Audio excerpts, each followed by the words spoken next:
Bezos' investigation finds the Saudis obtained his private data. Here's a summary of the article. Amy has repeatedly insisted they had only one source on their Bezos story, but the Journal reports that when the Inquirer began conversations with Michael Sanchez, they had already been investigating whether Mr. Bezos and Ms. Sanchez were having an affair. Michael Sanchez has since confirmed to Page 6 that when the Inquirer contacted him back in July, they had already seen text exchanges between the couple.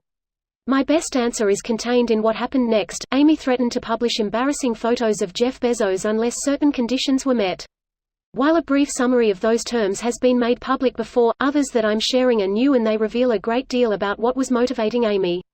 An 8-page contract Amy sent for me and Bezos to sign would have required that I make a public statement, composed by them and then widely disseminated, saying that my investigation had concluded they hadn't relied upon any form of electronic eavesdropping or hacking in their news-gathering process. Amy knew these statements did not reflect my conclusions, because I told Army's Chief Content Officer Dylan Howard that what they were asking me to say about external forces and hacking is not my truth, and would be just echoing what you are looking for.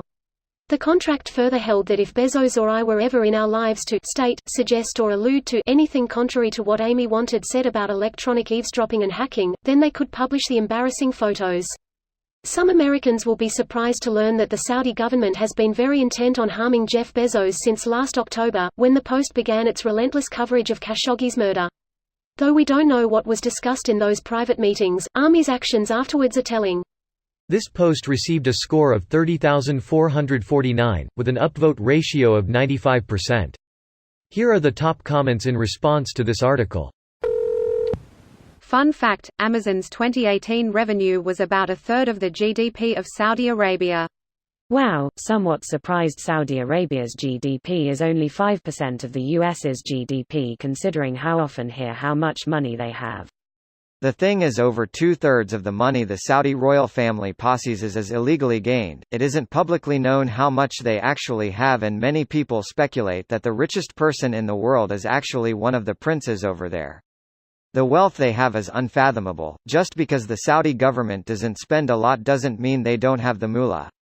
Either way though, fuck Saudi Arabia, they're a vile cancer on this world. Greater than either way though, fuck Saudi Arabia, they're a vile cancer on this world. UAE and Qatar are no better. Never thought the FIFA could be in a worse state, but the FBI raid enabled even more vile people. We are talking about 17th century conditions for the sake of hosting a fucking football tournament. And yes, Qatar can go fuck a goat, but that goat better be bald and called Gianni Infantino. This smug, bald cunt is to blame for this whole debacle. Never, in 1,000 years, should Qatar have been given the World Cup. Well, I for one am not going to Qatar for the World Cup. Edit: I am not well informed enough on Qatar and its dealings to judge an entire nation or its peoples. Playing football in that weather is going to suck, and I hear it's going to be hot.